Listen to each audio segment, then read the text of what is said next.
ಸನ್ಯಾಸಿ ಮಠದ ಶ್ರೀ ದುರ್ಗಾ ಪರಮೇಶ್ವರಿ ಅಮ್ಮನವರ ದೇವಸ್ಥಾನ ಇದು ಬಡಾನಡಿಯೂರಿನಲ್ಲಿ ಕಡಲ ತೀರದಿಂದ ಕೇವಲ ಕೂಗಳತೆ ದೂರದಲ್ಲಿರುವಂಥ ಒಂದು ಕಲ್ಪವೃಕ್ಷಗಳ ನಾಡಿನಲ್ಲಿ ನೆಲೆ ನಿಂತಹ ಒಂದು ದೇವಿಯ ಸಾನ್ನಿಧ್ಯ.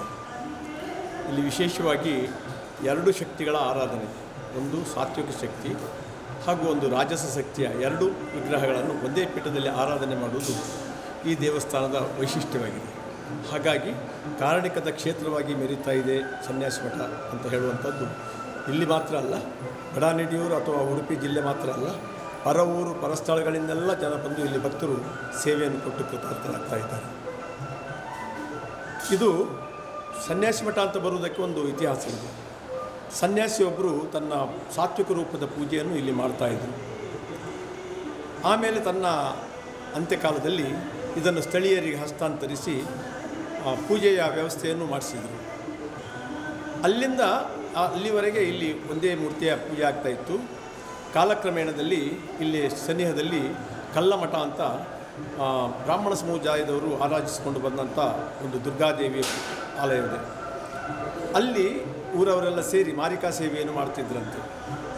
ಆ ಸಂದರ್ಭದಲ್ಲಿ ಅಲ್ಲಿ ಮಾರಿಕಾ ಸೇವೆಯನ್ನು ಮಾಡುವುದರಿಂದ ಬ್ರಾಹ್ಮಣ ವರ್ಗಕ್ಕೆ ಸ್ವಲ್ಪ ತೊಂದರೆ ಆದ್ದರಿಂದ ಅವರು ಅಲ್ಲಿಯ ಮೂರ್ತಿಯನ್ನು, ರಾಜಸ ಗುಣದ ಮೂರ್ತಿಯನ್ನು ತಂದು ಇಲ್ಲಿ ಪೂಜೆ ಮಾಡುವುದು ಅಂತ ನಿರ್ಣಯಿಸಿ ಊರವರ ಅಂಬಣದಂತೆ ಆ ಮೂರ್ತಿಯನ್ನು ಇಲ್ಲಿ ಇಟ್ಟು ಪೂಜೆ ಮಾಡಿದರು. ಹಾಗಾಗಿ ಸಾತ್ವಿಕ ಹಾಗೂ ರಾಜಸ ಎರಡೂ ಗುಣಗಳ ಮೂರ್ತಿಯನ್ನು ಇಲ್ಲಿ ಪೂಜೆ ಮಾಡ್ತಾ ಇದ್ದೇವೆ. ಸುಮಾರು 500ಕ್ಕೂ ಹೆಚ್ಚು ವರ್ಷಗಳ ಐತಿಹ್ಯ ಇದೆ. ಅಂದರೆ ಇತಿಹಾಸ ಅಂದರೆ ಇಷ್ಟೇ ಅಂತ ನಮಗೆ ಹೇಳಲಿಕ್ಕೆ ಬರುವುದಿಲ್ಲ.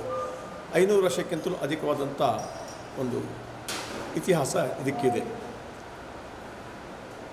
ಇಲ್ಲಿ ಮುಖ್ಯವಾಗಿ ಈ ಸ್ಥಳಕ್ಕೆ ಸಂಬಂಧಪಟ್ಟ ಹಾಗೆ ಅಣ್ಣಪ್ಪ ಸ್ವಾಮಿಯು ಇಲ್ಲಿಯ ಕ್ಷೇತ್ರದಲ್ಲಿ ಪರಿವಾರಗಳ ದೇವತೆಗಳಲ್ಲಿ ಒಬ್ಬ. ಹಾಗೆ ಇನ್ನು ಸ್ವಲ್ಪ ತೆಂಕಿಗೆ ಹೋದರೆ ಬಬ್ಬು ಸ್ವಾಮಿ ಅನ್ನುವಂಥ ಇನ್ನೊಂದು ದೈವ ಇಲ್ಲಿಯ ಕ್ಷೇತ್ರಕ್ಕೆ ಸಂಬಂಧಪಟ್ಟಂಥ ದೈವ. ಇಲ್ಲಿ ವಿಶೇಷವಾಗಿ ಪೂಜೆಗಳು ನಿರಂತರ ನಡೀತಾ ಇದೆ. ಬೆಳಿಗ್ಗಿನ 9 ಗಂಟೆಗೆ ಬೆಳಗ್ಗಿನ ಪೂಜೆ ಆಗ್ತದೆ, 12:30 ಗಂಟೆಗೆ ಮಧ್ಯಾಹ್ನ ಪೂಜೆ ಆಗ್ತದೆ. ಸಾಯಂಕಾಲದ ಪೂಜೆಯ ವ್ಯವಸ್ಥೆ ಇಲ್ಲಿ ಇರುವುದಿಲ್ಲ. ಆದರೆ ವಿಶೇಷ ಸಂದರ್ಭಗಳಲ್ಲಿ ಸಾಯಂಕಾಲವೂ ಪೂಜೆ ಇರ್ತದೆ. ಭಕ್ತಾದಿಗಳು ಹೆಚ್ಚಾಗಿ ಈ ಮಧ್ಯಾಹ್ನದ ಪೂಜೆಗೆ ಬಂದು ಪ್ರಸಾದವನ್ನು ಸ್ವೀಕರಿಸ್ತಾರೆ. ಶುಕ್ರವಾರ ದಿವಸ ವಿಶೇಷವಾದಂಥ ಪೂಜೆ ಸನ್ನಿಧಿಯಲ್ಲಿ ನಡೀತದೆ. ಬಹಳಷ್ಟು ಭಕ್ತರು ಬಂದು ಕೃತಾರ್ಥರಾಗಿದ್ದಾರೆ. ಹಾಗೆಯೇ ಇಲ್ಲಿ ವರ್ಷಕ್ಕೆ ಒಂದು ಆವರ್ತಿ ಏಪ್ರಿಲ್ 9ನೇ ತಾರೀಕು ಬರ್ತದೆ. ಆ 9ನೇ ತಾರೀಕಿನಂದು ವಾರ್ಷಿಕ ಉತ್ಸವವನ್ನು ಸನ್ನಿಧಾನದಲ್ಲಿ ಜರುಗಿಸಲಾಗ್ತದೆ. ಆವಾಗ ಚಂಡಿಕಾ ಹೋಮ ಇರ್ತದೆ. ಹಾಗೆ ಊರವರಿಗೆಲ್ಲರಿಗೂ ಅನ್ನ ಸಂತರ್ಪಣೆ ಇರ್ತದೆ. ಬಂದಂಥ ಭಕ್ತರಿಗೆಲ್ಲರಿಗೂ ಅನ್ನ ಸಂತರ್ಪಣೆ ಮಾಡುವಂಥ ವಿಶೇಷ ಕಾರ್ಯಕ್ರಮ ಇರ್ತದೆ. ಹಾಗೆ ನವರಾತ್ರಿಯಲ್ಲಿ 9 ದಿನಗಳು ಕೂಡ ವಿಶೇಷವಾದಂಥ ಪೂಜೆ. ಅಂದರೆ ನವರಾತ್ರಿಯಲ್ಲಿ ರಂಗಪೂಜೆ, ಹಾಗೆ ದುರ್ಗಾ ಪಾರಾಯಣ, ಹಾಗೆ ದೀಪಾರಾಧನೆ, ಕುಂಕುಮಾರ್ಚನೆ ಇತ್ಯಾದಿ ಸೇವೆಗಳೆಲ್ಲ ನಿರಂತರವಾಗಿ ನಡೀತಾ ಇರ್ತದೆ. 8ನೇ ದಿವಸದಂದು ಅಷ್ಟಮಿಯ ಪೂಜೆಯಂದು ಆವತ್ತು ಕೂಡ ದುರ್ಗಾ ಚಂಡಿಕಾ ಪಾರಾಯಣ ಇರ್ತದೆ.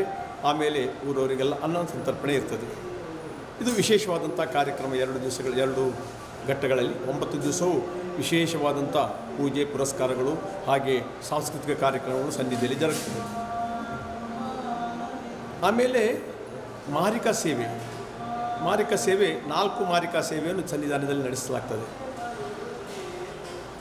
2 ಮಾರಿಕಾ ಸೇವೆಗಳು ಗಡುವಿಗೆ ಹೋಗಿ ಬರುವಂಥ ಸೇವೆ, ಅದು ಗಡುವಾಡಿಗೆ ಹೋಗಿ ಬರುವಂಥ ಸೇವೆ. ಸುಮಾರು ಇಲ್ಲಿಂದ 2 ಕಿಲೋಮೀಟರ್ ದೂರದಲ್ಲಿ ಗಡುವಾಡು ಇದೆ. ಅಲ್ಲಿಗೆ ದೇವರ ದರ್ಶನದಲ್ಲಿ ಹೋಗಿ ಅಲ್ಲಿ ಬಲಿಯನ್ನು ಕೊಟ್ಟು ಬರುವಂಥದ್ದು ಒಂದು ಸಂಪ್ರದಾಯ. ಇನ್ನೊಂದು ವಿಶೇಷ ಪೂಜೆ ಅಂದರೆ ಸುಮಾರು 12 ವರ್ಷಕ್ಕೊಂದ್ಸಲ ಜರುಗಿಸುವಂಥ ಸುತ್ತುಮಾರಿಕಾ ಸೇವೆ. ಸುತ್ತುಮಾರಿಕಾ ಸೇವೆಯಲ್ಲಿ ಬಹಳ ವಿಜೃಂಭಣೆ, 12 ವರ್ಷಕ್ಕೆ ನಡೆಯುವಂಥ ಸೇವೆ. ಅದರಲ್ಲಿ ಬಹಳ ವಿಜೃಂಭಣೆಯ ಸೇವೆ ಇದು. ಯಾಕಂತ ಹೇಳಿದರೆ ಅಪರೂಪಕ್ಕೆ ಆಗುವಂಥ ಸೇವೆ. ಆದ್ದರಿಂದ ಎಲ್ಲ ಈ ಊರಿನ ಯಾರು ಎಲ್ಲೆಲ್ಲಿದ್ದಾರೆ, ಯಾವ್ಯಾವ ಊರಿನಲ್ಲಿದ್ದಾರೆ ಅವರೆಲ್ಲರೂ ಬಂದು ಸೇವೆಯಲ್ಲಿ ಪಾಲ್ಗೊಳ್ಳುತ್ತಾರೆ. ದೂರಗಳಿಂದ ಬಹಳಷ್ಟು ಜನರು ಬಂದು ಈ ಸೇವೆಯಲ್ಲಿ ಪಾಲ್ಗೊಳ್ಳುತ್ತಾರೆ. ಇದು ವಿಶೇಷ ಯಾಕಂತ ಹೇಳಿದರೆ ಇಲ್ಲಿ ಅಮ್ಮನ 2 ರೂಪಗಳಲ್ಲಿ ದರ್ಶನ ನಡೆಯುತ್ತದೆ. ಜೊತೆಯಲ್ಲಿ ಅಣ್ಣಪ್ಪನ ದರ್ಶನವೂ ಈ ಸ್ಥಳಕ್ಕೆ ಬರ್ತದೆ. ಆಮೇಲೆ ಬಬ್ಬುಸ್ವಾಮಿಯ ದರ್ಶನವೂ ಈ ಸ್ಥಳಕ್ಕೆ ಬರ್ತದೆ. ಇಲ್ಲಿಂದ 4 ಪಾತ್ರಿಗಳು ಒಟ್ಟಾಗಿ ಇಲ್ಲಿಂದ ಇಡೀ ಊರಿಗೆ ಸಮುದ್ರ ಕಿನಾರೆಯಿಂದ ಬಂದು ಊರಿಗೆ ಸುತ್ತುವರೆದು ಆಮೇಲೆ ಗಡುವಾಡಿಗೆ ಹೋಗಿ ಬಲಿಯನ್ನು ಕೊಡುವಂಥ ಸೇವೆ. ಹೆಚ್ಚಾಗಿ ಇಲ್ಲಿ ಬಲಿ ಅಂತ ಹೇಳಿದರೆ ಕೋಳಿ ಮತ್ತು ಕುರಿಯನ್ನು ಮಾತ್ರ ಅರ್ಪಿಸುವುದು. ಮಾರಿಕಾ ಸೇವೆಯಲ್ಲೂ ಕುರಿಯನ್ನು ಅರ್ಪಿಸ್ತಾರೆ, ಕೋಳಿಯನ್ನು ಅರ್ಪಿಸ್ತಾರೆ. ಇಲ್ಲಿ ಬಲಿ ಅನ್ನುವಂಥದ್ದು ದೇವಿಗಲ್ಲ, ಗಣಗಳಿಗೆ. ಇದು ತಿಳ್ಕೊಳ್ಬೇಕಾದ ವಿಚಾರ. ಎಲ್ಲರೂ ತಿಳಿದದ್ದು ಹೇಗೆಂದರೆ ದೇವರಿಗೆ ಬಲಿ ಕೊಡ್ತಾರೆ ಅಂತಂದು ಅಲ್ಲ, ದೇವಿಯ ಗಣಗಳಿಗೆ ಬಲಿ ಕೊಡೋದು. ದೇವರ ದರ್ಶನದಲ್ಲಿ ಹೇಳುವುದು ಹಾಗೆ, ಗಣಗಳಿಗೆ ತೃಪ್ತಿಪಡಿಸಿಕೊಂಡು ಬರ್ತೇನೆ ಅಂತ. ಹಾಗಾಗಿ ಇದು ಗಣಗಳಿಗೆ ಸಲ್ಲುವಂಥ ಒಂದು ಸೇವೆ, ರಕ್ತಹಾರ. 12 ವರ್ಷಕ್ಕೊಮ್ಮೆ ನಡೆಯುವಂಥ ಈ ಸೇವೆಯಲ್ಲಿ ಸಹಸ್ರಾರು ಜನರು ಅವರವರ ಭಕ್ತ್ಯಾನುಸಾರ ಶಕ್ತ್ಯಾನುಸಾರ ಸೇವೆಯನ್ನು ಕೊಟ್ಟು ಕೃತಾರ್ಥರಾಗ್ತಾರೆ. ಊರಿನ ಎಲ್ಲ ಭಕ್ತರು ಇದರಲ್ಲಿ ಪಾಲ್ಗೊಳ್ಳುತ್ತಾರೆ. ವಿಶೇಷವಾಗಿ ಇಡೀ ಊರನ್ನು ಶೃಂಗಾರ ಮಾಡ್ತಾರೆ. ತಳಿರು ತೋರಣಗಳಿಂದ ಶೃಂಗಾರ ಮಾಡಿ ದೇವಿಯ ಅಥವಾ ದೇವರುಗಳ ಆಗಮನವನ್ನು ಹಾರೈಸ್ತಾರೆ. ಇದು ಸುತ್ತುಮಾರಿಕಾ ವಿಶೇಷ ಆಯಿತು. ಆಮೇಲೆ ಇಲ್ಲಿ ನಿರಂತರವಾಗಿ ನಡೆಯುವಂಥ ಸೇವೆ, ವಿಶೇಷವಾದಂಥ ಸೇವೆಗಳಲ್ಲಿ ಹೆಚ್ಚಿನ ಇರುವಂಥದ್ದು ಹೂವಿನ ಪೂಜೆ ಸೇವೆ. ಹೂವಿನ ಪೂಜೆ ಸೇವೆ ನಿಜವಾಗಿಯೂ ಭಕ್ತರು ತಮ್ಮ ಅಭೀಷ್ಟವನ್ನು ಈಡೇರಿಸಿಕೊಳ್ಳುವುದಕ್ಕೆ ಭಾರಿಕೆ ಮಾಡಿಕೊಳ್ಳುತ್ತಾರೆ ಅಥವಾ ಸಂತೋಷದ ಕೊಡುವಂಥ ಸೇವೆಗಳು ಹೀಗೆ ಇರ್ತದೆ. ಅದು ಹೆಚ್ಚಾಗಿ ಮಂಗಳವಾರ, ಆದಿತ್ಯವಾರ, ಬುಧವಾರ ಹೀಗೆ ಈ 3 ದಿನಗಳಲ್ಲಿ ಜಾಸ್ತಿಯಾಗಿ ಮಾಡ್ತಾರೆ. ಉಳಿದ ದಿವಸಗಳು ಏಕಾದಶಿ ಬಂದಾಗ ಈ ಪೂಜೆಯನ್ನು ಮಾಡುವ ಹಾಗಿಲ್ಲ. ಇಲ್ಲಿಯೂ 2 ಪಾತ್ರೆಗಳ ದರ್ಶನ ಇರ್ತದೆ. ಅವತ್ತು ಕೂಡ ಬಲಿ ಸೇವೆ ಇರ್ತದೆ, ಬಲಿ ಇರ್ತದೆ. ಇದು ಬಹುಶಃ ಈ ರೀತಿಯ ಒಂದು ಪೂಜೆ ಈ ಪರಿಸರದಲ್ಲಿ ಇಲ್ಲ, ಇಲ್ಲಿ ವಿಶೇಷ ಇದು. ಹಾಗಾಗಿ ಎಲ್ಲರೂ ಹೂವಿನ ಪೂಜೆ ಹರಿಕೆಯನ್ನು ಮಾಡಿಕೊಳ್ತಾರೆ. ಹರಿಕೆಯನ್ನು ಸಂದಾಯ ಮಾಡಲಿಕ್ಕೆ ಇಲ್ಲಿ ವಿಶೇಷವಾದಂಥ ಅವಕಾಶವಿದೆ. ಏನಂತ ಹೇಳಿದರೆ ಇಲ್ಲಿ ದಿವಸ ಸಿಗುವುದೇ ಕಷ್ಟ. ಪ್ರತಿ ವಾರದಲ್ಲಿ 3 ದಿವಸ ಮಾತ್ರ ಸಿಗುವುದು. ಪರ ಊರಿನವರೆಲ್ಲ ಈ ದಿವಸಗಳನ್ನು ಬುಕ್ ಮಾಡಿಕೊಳ್ತಾರೆ. ಮತ್ತು ಪರಸ್ಥಳದಿಂದ ಬಂದವರೆಲ್ಲ ಬಂದಂಥ ಸಂದರ್ಭದಲ್ಲಿ ತಮಗೆ ಅನುಕೂಲವಾದಂಥ ದಿವಸವನ್ನು ಬುಕ್ ಮಾಡಿಕೊಂಡು ಈ ಸೇವೆಯನ್ನು ಸಲ್ಲಿಸ್ತಾರೆ. ಈ ಸೇವೆಯಲ್ಲಿ ಭಕ್ತರಿಗೆ ಇಷ್ಟಾರ್ಥಗಳನ್ನು ಈಡೇರಿಸೋದಕ್ಕೆ ಬೇಕಾದಂಥ ಅಪ್ಪಣೆ ದೇವಿಯಿಂದ ಆಗ್ತದೆ. ಹಾಗಾಗಿ ಎಲ್ಲರೂ ಹೂವಿನ ಪೂಜೆಯಲ್ಲಿ ಹೆಚ್ಚಾಗಿ ಪಾಲ್ಗೊಳ್ತಾರೆ. ಅವರ ಕೌಟುಂಬಿಕರು ಅಥವಾ ಪರವೂರವರು ಎಲ್ಲ ಬಂದು ಈ ಹೂವಿನ ಪೂಜೆಯಲ್ಲಿ ಪಾಲ್ಗೊಳ್ತಾರೆ. ಹೂವಿನ ಪೂಜೆ ನಿರಂತರವಾಗಿ ನಡೀತಾ ಇರ್ತದೆ. ಅದೇ ನಾನು ಹೇಳಿದಾಗೆ 3 ದಿವಸ ಹೆಚ್ಚು ಕಮ್ಮಿ, ವಾರದಲ್ಲಿ 3 ದಿವಸ ಪೂಜೆ. ಶುಕ್ರವಾರ ದಿವಸ ಇಲ್ಲಿ ಹೂವಿನ ಪೂಜೆ ಇರುವುದಿಲ್ಲ. ಯಾಕಂತ ಹೇಳಿದರೆ ಶುಕ್ರವಾರ ಜನಜಂಗುಳಿ ಜಾಸ್ತಿ ಇರ್ತದೆ. ಹಾಗಾಗಿ ಶುಕ್ರವಾರ ದಿವಸ ಪೂಜೆ ಮಾಡುವಂಥ ಸಂಪ್ರದಾಯವನ್ನು ಇರಿಸಿಕೊಳ್ಳಿಲ್ಲ. ಹಾಗೆ ಸನ್ನಿಧಾನದಲ್ಲಿ ಕಲ್ಕುಡನ ಸಾನ್ನಿಧ್ಯ ಹೊಂದಿದೆ. ಕಲ್ಕುಡ ಸಾನ್ನಿಧ್ಯ ಮೊದಲು ಇರಲಿಲ್ಲ. ಇತ್ತೀಚೆಗೊಂದು 25-30 ವರ್ಷಗಳ ಹಿಂದಿನಿಂದ ಕಲ್ಕುಡನ ಸಾನ್ನಿಧ್ಯವು ಇಲ್ಲಿ ನೆಲೆಯಾಗಿದೆ. ಬಹಳ ವಿಜೃಂಭಣೆಯಿಂದ ಸೇವೆ ಜರುಗುತ್ತದೆ. ಆಮೇಲೆ ಕಲ್ಕುಡನಿಗೆ ಅದೇ ನಮ್ಮ ದೇವಸ್ಥಾನದ ವಾರ್ಷಿಕೋತ್ಸವದ ದಿವಸವೇ ರಾತ್ರಿ ಕೋಲ ಸೇವೆ ಇರ್ತದೆ. ನೇಮೋತ್ಸವವನ್ನು ನಡೆಸಲಾಗ್ತದೆ. ನೇಮೋತ್ಸವದಲ್ಲಿ ಎಲ್ಲ ಊರ ಭಕ್ತರು ಬಹಳಷ್ಟು ಜನ ಬಂದು ಭಾಗವಹಿಸ್ತಾರೆ. ಅದು ವಿಶೇಷವಾದಂಥ ಒಂದು ಶಕ್ತಿ ಕೇಂದ್ರವಾಗಿ ಮೂಡಿ ಬರ್ತಾ ಇದೆ.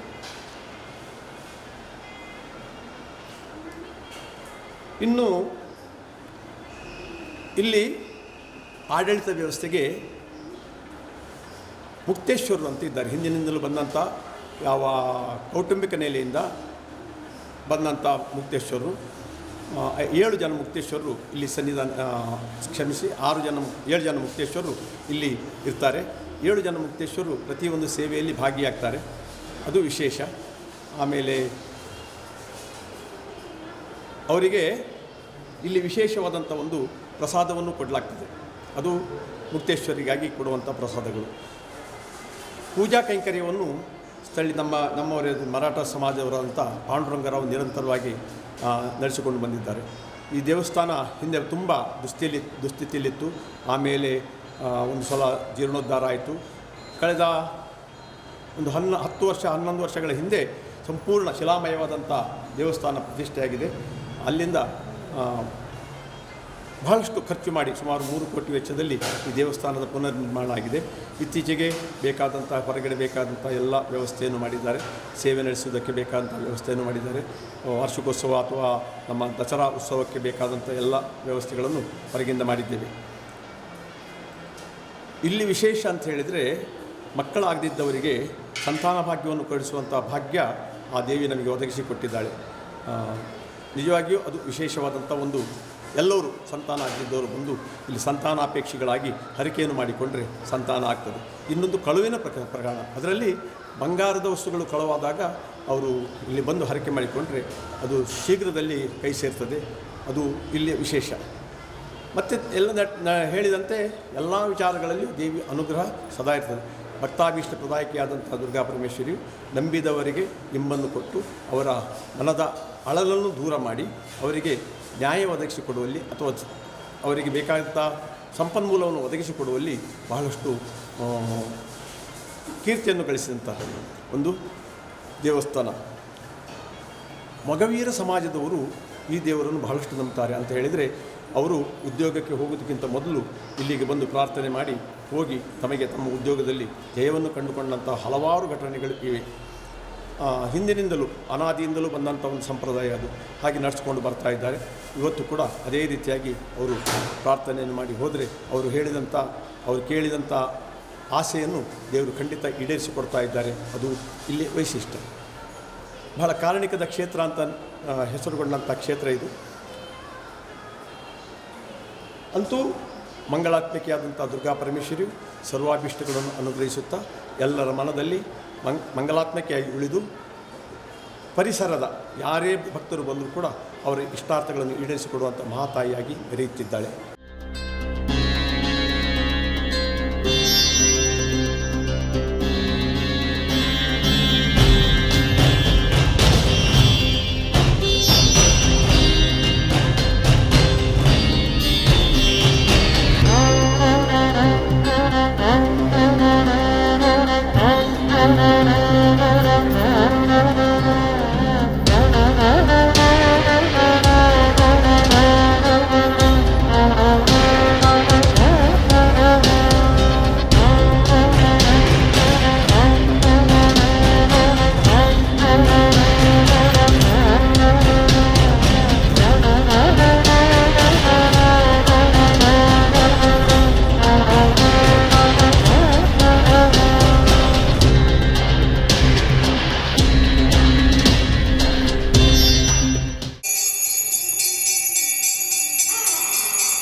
ಬಡಾನಿಡಿಯೂರು ಶ್ರೀ ದುರ್ಗಾ ಪರಮೇಶ್ವರಮ್ಮನವರ ದೇವಸ್ಥಾನ, ಸನ್ಯಾಸಿ ಮಠ.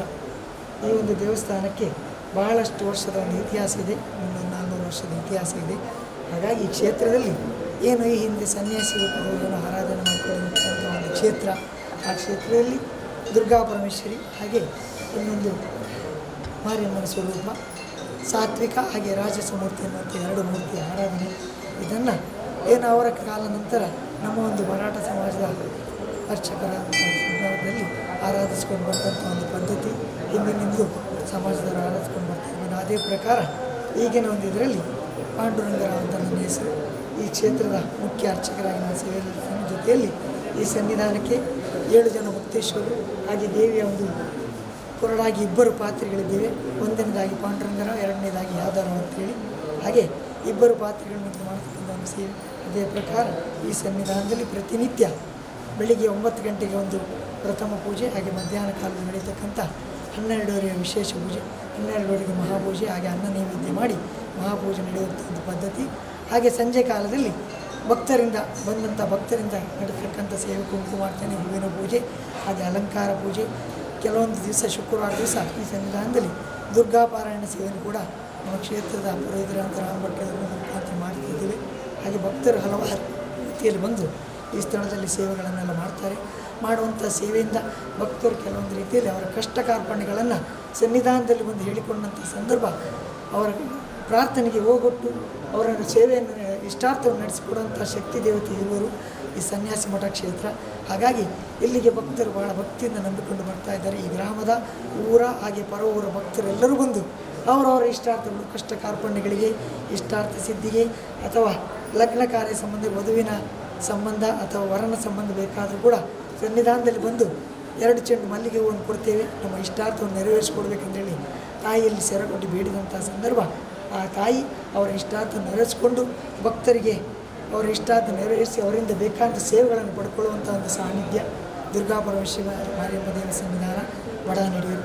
ಹಾಗೆ ಈ ಸ್ಥಳದಲ್ಲಿ ಭಕ್ತರು ಬಂದು ಮಾಡಿದಂಥ ಸೇವೆಯಿಂದ ಕೆಲವೊಂದು ಭಕ್ತರು ಅವರ ಕಷ್ಟ ಕಾರ್ಪಣ್ಯ, ಒಂದನೇದಾಗಿ ಅಸೌಖ್ಯದ ಸಂದರ್ಭದಲ್ಲಿ ಆಸ್ಪತ್ರೆಯಲ್ಲಿ ದಾಖಲಾಗಿರ್ತಾರೆ. ಆ ಸಂದರ್ಭವನ್ನು ತಾಯಿಯಲ್ಲಿ ಮೊರೆ ಇಡ್ತಾರೆ. ಆಪತ್ತಿನಿಂದ ಪಾರು ಮಾಡಿಕೊಂಡು ನನ್ನ ಪತಿಯ ಪತ್ನಿ ಅಥವಾ ಮಕ್ಕಳು ಯಾರೇ ಇದ್ದರೂ ಕೂಡ ಅವರನ್ನು ಗುಣ ಮಾಡಿಸಿಕೊಡಿ, ಬಂದು ನಿಮ್ಮಲ್ಲಿ ನಾವು ಒಂದು ಹರಕೆ ಹೂವಿನ ಪೂಜೆಯನ್ನು ಮಾಡ್ತೀವಿ ಅಂತ ಹೇಳೋ ಸಂದರ್ಭ ತಾಯಿಯವರ ಬೇಡಿಕೆಗೆ ಹೋಗೊಟ್ಟು ಸನ್ನಿಧಾನ ಅವರ ಇಷ್ಟಾರ್ಥವನ್ನು ನಡೆಸಿಕೊಟ್ಟು ಆ ಭಕ್ತನನ್ನು ಗುಣಮುಖ ಮಾಡಿಸಿ ಈ ಸ್ಥಳವನ್ನು ಮೆಟ್ಟಿಸಿಕೊಂಡು ಅವರಿಂದ ಸೇವೆಯನ್ನು ಪಡ್ಕೊಳ್ಳುವಂಥ ಒಂದು ಶಕ್ತಿ ಇರುವಂಥ ಕ್ಷೇತ್ರ, ಬಹಳ ಕಾರ್ಮಿಕದ ಒಂದು ಸ್ಥಳ. ಹಾಗೆ ಈ ಸನ್ನಿಧಾನಕ್ಕೆ ಒಂದು ಕಡೆಯಿಂದ ಅಧಿಕಾರ ದೈವವಾಗಿ ಗ್ರಾಮದಲ್ಲಿರುವಂಥ ಅಣ್ಣಪ್ಪ ಬಂದಿಲ್ಲ ಸನ್ನಿಧಾನ, ಹಾಗೆ ಗ್ರಾಮಕ್ಕೆ ರಕ್ಷಕನಾಗಿರುವಂಥ ಒಂದನೇದಾಗಿ ಬಬ್ಬು ಸ್ವಾಮಿ. ಹಾಗೆ ಈ ಸ್ಥಳದಲ್ಲಿ ಇತ್ತೀಚೆಗೆ ಭಾಳಷ್ಟು ಒಂದು ವರ್ಷದಿಂದ ಕ್ಷೇತ್ರ ರಕ್ಷಕನಾಗಿ ಕಲ್ಕೊಡ ಸ್ವಾಮಿ ಕೂಡ ನೆಲೆಯಾಗಿದ್ದಾನೆ.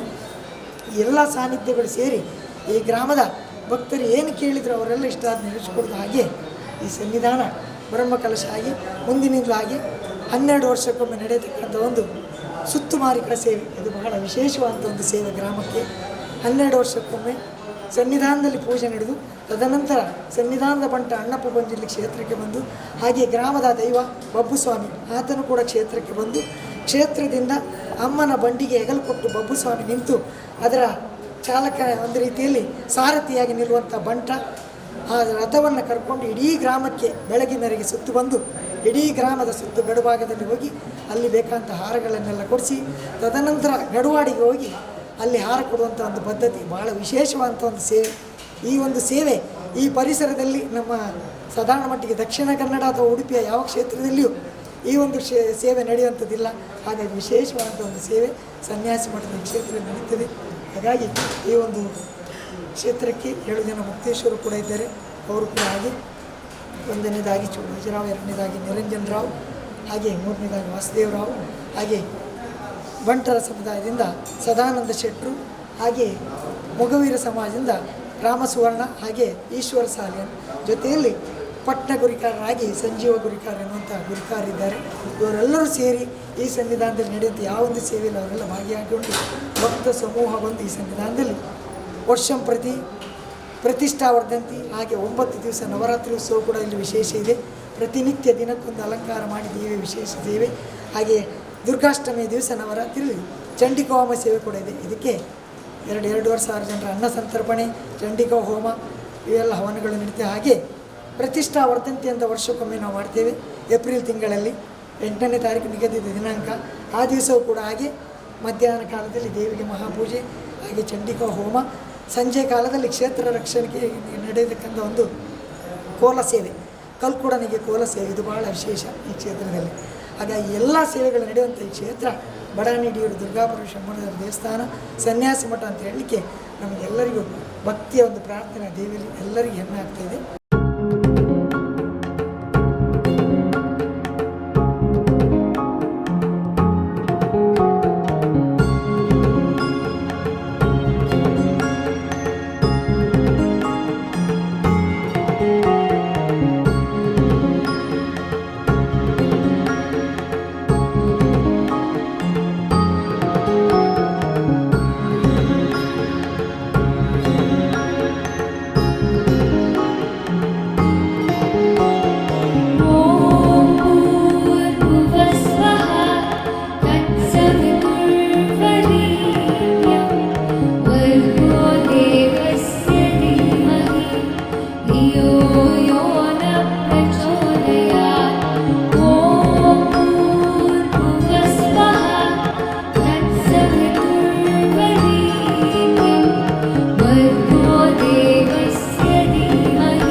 कमलनयनं योगिकृत्यानगम्यम् वन्दे विष्णुं भवभयहरं सर्वलोकैकनाथम् लक्ष्मीकान्तं कमलनयनं योगिकृत्यानगम्यम् वन्दे विष्णुं भवभयहरं सर्वलोकैकनाथम् लक्ष्मीकान्तं कमलनयनं योगिकृत्यानगम्यम् वन्दे विष्णुं भवभयहरं सर्वलोकैकनाथम् लक्ष्मीकान्तं कमलनयनं योगिकृत्यानगम्यम् ಬಡಾಡಿ ದುರ್ಗಾಪರಮೇಶ್ವರಿ ದೇವಸ್ಥಾನ ಇನ್ನಿತ ವಿಶೇಷತೆ ಬಂದ ಪೂತ ಪೂಜೆ ಬಗ್ಗೆ ಒಂದು ವಿಶೇಷ ಈ ದೇವಸ್ಥಾನ ನಡಪಂಚಿನ ಒಂದು ಪೂಜೆ ಬೇತೆ ಬೇತೆ ದೇವಸ್ಥಾನಗಳು ಪೂತ ಪೂಜೆ ಬಂದ ನಮ್ಮ ಒಂದು ವಸ್ತು ರೂಪ ಕೊಡ್ಬೇಕಂಚಿನ ಪೂಜೆ ವಿಶೇಷ ಬಂದ ಈ ದೇವಸ್ಥಾನ ಸನ್ನೇಶ್ವರ ದುರ್ಗಾಪರಮೇಶ್ವರನ ಅಪ್ಪೆಗೆ ನಾವು ದಾದಾರ ಒಂದು ನಮ್ಮ ಕಷ್ಟ ಬರ್ತನ ಬಂದ ಆ ಕಷ್ಟ ಪರಿಹಾರ ಕೊಟ್ಟು ಈ ದೇವಸ್ಥಾನ ನಮ್ಮ ಪೂತ ಪೂಜೆ ಅನ್ಬಿಟ್ಟು ಪೂತ ಪೂಜೆ ಬಂದ ನಮ್ಮ ಕುರಿ ಸಿಂಪಲಾದ ಮನ್ಪುನಂಚಿನ ಅವಕಾಶ ಉಂಟು ಅಥವಾ ಕುರಿ ಕೊಟ್ಟಿನ ಜೋಡು ಕುರಿ ಕೊಟ್ಟಿನ ಉಂಟು ಅಥವಾ ಗೋರಿ ಕೊಡ್ತದ ಈ ಪೂತ ಪೂಜೆ ಮಲ್ಪದು ಅದು ಬಣ್ಣ ಜನಗಳಿಗೆ ಬಡಪಿನ ವ್ಯವಸ್ಥೆ ತಕ್ಕ ಮುಲ್ಪ ಪೂತ ಪೂಜೆ ನಡಪದು ವಿಶೇಷವಾದ ಈ ದುರ್ಗಾಪರಮೇಶ್ವರ ಅಪ್ಪೆಗೆ ಊರ್ದಾಗಲು ಅಥವಾ ಪರ ಊರ್ದಾಗಲು ಒವೇ ಒಂದು ಅದರ ಕಷ್ಟಗಳು ಪ್ರಾರ್ಥನೆ ಮಂತದ್ದು ಈಗ ಪೂತ ಪೂಜೆ ಕೊಟ್ಟು ಬಂದ ಈ ದೇವಿ ಇದಾಮುಟ ಏರು ಪರಕ್ಕೆ ಬಂತೇರ ಆಗಲಿ ಇದಾಮುಟಲ್ಲ ಆಗಲ ಕಷ್ಟ ಪರಿಹಾರ ಆಗ್ತದೆ ಅದು ವಿಶೇಷತೆ ಬಂದ ಈ ನಮ್ಮ ದೇವಸ್ಥಾನದ ದುರ್ಗಾಪರಮೇಶ್ವರ ಅಪ್ಪೆಗೆ ವಿಶೇಷವಾದ ಪೂತ ಪೂಜೆನೇ ಈ ದೇವಸ್ಥಾನದ ವಿಶೇಷತೆ ಪೂತ ಪೂಜೆ ನಡೆದು ನಿಜವಾದ ಈ ಭಕ್ತಿಯ ಬೈದಿನ ಈ ಸೇವೆ ಕೊನೆಗಳಲ್ಲಿ ಮಾತಾಡೋಕ್ಕಿಲ್ಲ ಈ ಅಪ್ಪೆ ಅನುಗ್ರಹ ಕೊಡ್ಕೊಂಡು ನಾನು ತುಂಬ ಅನುಗ್ರಹ ಕೊಡ್ಕೊಂಡು ಇಂಕಲ ನಂಬಿಕೆ ಉಂಟು ಊರದ ಜನಗಳು ಭೂತ ವಿಶೇಷ ಪಂಡ ಇಂಕಲ್ಲ ದೇವಸ್ಥಾನ ಭೂತ ಪೂಜೆ ಕೋರು ಪರಕ್ಕೆ ಪಣ ಉಂಟ ನಮ್ಮ ಇನ್ನು ಕಷ್ಟ ಪನಕ ಪರಕ್ಕೆ ಪಂಡ ಅವು ಈಡೇರಿ ಕೊಕ್ಕನೆ ಭೂತ ಪೂಜೆ ಕೊರ್ಪಿನ ಕ್ರಮ ಮೂರು ಎರಡು ಟೈಪ್ ಭೂತ ಪೂಜೆ ಪಂಡ ಒಂದನೇದಾದದ್ದು ಮೂರು ಪರಂತಾಲಯ ಅಂತ ಅಂತಾರೆ 100 ರೂಪಾಯಿ ಒಕ್ಕ ಒಂಜಿ ಇಂಚನೆ ಬಲಿ ಸೇವೆ ಕೊಡ್ತು ಬಲಿ ಸೇವೆ ಬಿಟ್ಟು ದರ್ಶನ ವಾದ್ಯ ವಿಶೇಷ ಪಂಡ ಮೂಲು ಅದು ಪಂಡಿನ ಪರಕ್ಕೆ ಈಡೇರಿ ಬೊಕ್ಕನೆ ಮೂಲು ಸೇವೆ ಕೊಡ್ತೀನಿ ಅಂಚಾದ ದರ್ಶನ ಪೂಜದ ವಿಶೇಷ ಪಂಡ ಅವೇ ಐಕಲಿ ಕಲ್ಮಶನಾಶಿನಿ ಕಾಮಿನಿ ವೈದಿಕ ರೂಪಿಣಿ ವೇದಮಯೇ ಕ್ಷೀರಸಮುದ್ಭವ ಮಂಗಳ ರೂಪಿಣಿ ಮಂತ್ರ ನಿವಾಸಿನಿ ಮಂತ್ರನುತೆ ಮಂಗಳದಾಯಿನಿ ಅಂಬುಜವಾಸಿನಿ ದೇವಗಣಾಶ್ರಿತ ಪಾದಯುತೆ ಜಯ ಜಯ ಹೇ ಮಧುಸೂದನ ಕಾಮಿನಿ ಧಾನ್ಯ ಲಕ್ಷ್ಮಿ ಜಯ ಪಾಲಯ ಮಾಂ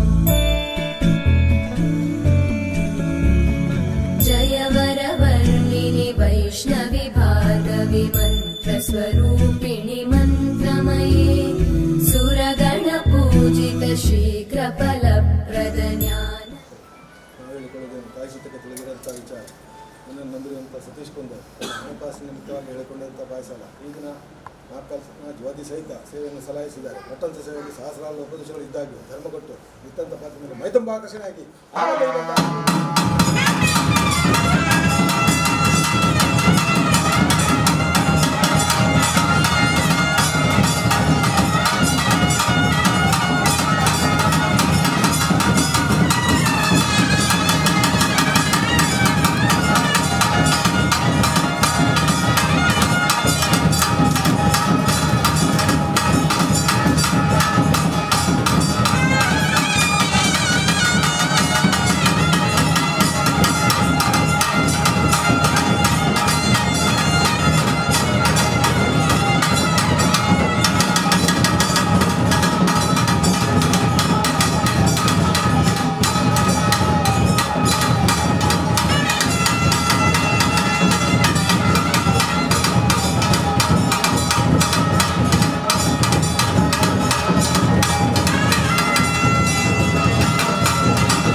ದೇವರ ಮಾತಾಡಿ ಸದಾ ಶಕ್ತಿ ಪಟ್ಟ ಪ್ರಜ್ಞೆ ಪಟ್ಟ ಕರೆ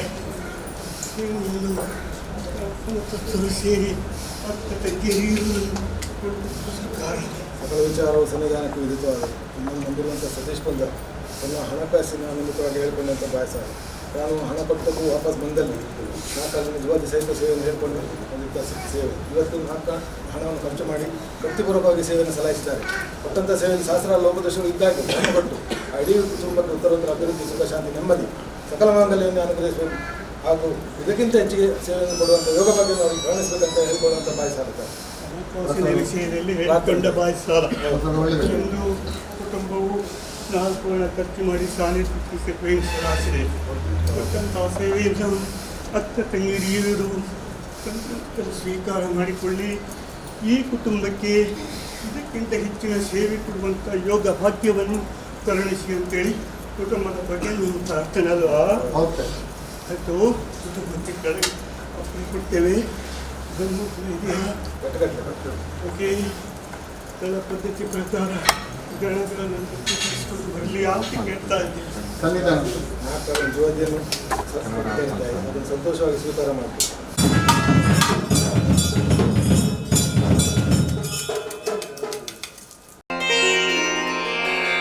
ब्राह्मीं च वैष्णवीं भद्रां षड्भुजां च चतुर्मुखां त्रिनेत्रां च त्रिशूलां च पद्मचक्रगदाधरां पीताम्बरधरां देवीं नानालङ्कारभूषितां तेजःपुञ्जधरां श्रेष्ठां ध्यायेत् बालकुमारिकाम् ओङ्कारलक्ष्मीरूपेण विष्णो हृदयमव्यय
ಹೀಗೆ ನೀವು 4 ಮತಸ್ಥರು ಸೇರುವಂತಹ ಸಭೆ ಉಂಟು.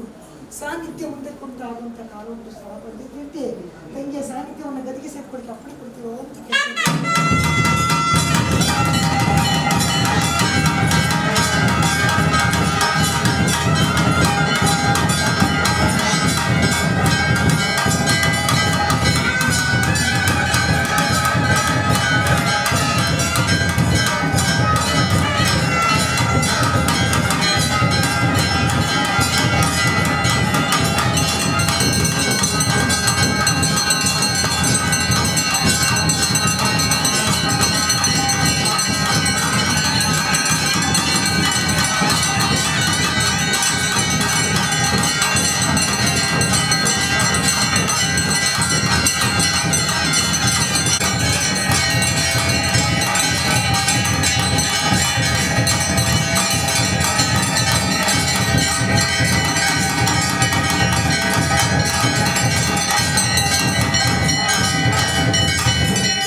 ಆಯುರ್ವೇದ ಸುಖ ಶಾಂತಿ ಅನುಗ್ರಹಿಸಿ ಎಲ್ಲರಿಗೂ ಒಳ್ಳೆಯದಾಗಲಿ.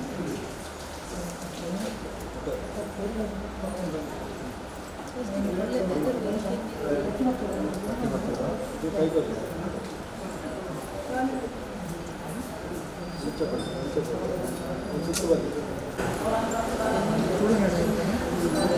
ತುಳುನಾಡದ ನೀರು ಹೂವಿನ ಪೂಜೆ ಸಲ್ಲಿಸುತ್ತಾರೆ. ಅವರಿಗೂ ಕೂಡ ಹಾಗೆ ಒಂದು ಬೇಡಿಕೆ ಇದೆ. ಆ ಬೇಡಿಕೆಯನ್ನು ಈಡೇರಿಸಿಕೊಂಡು ನಿಮಗೆ ಅವರ ಇದರಲ್ಲಿ ಕೂಡ ಒಂದು ಹರಕೆ ಪೂಜೆ ಉಂಟು.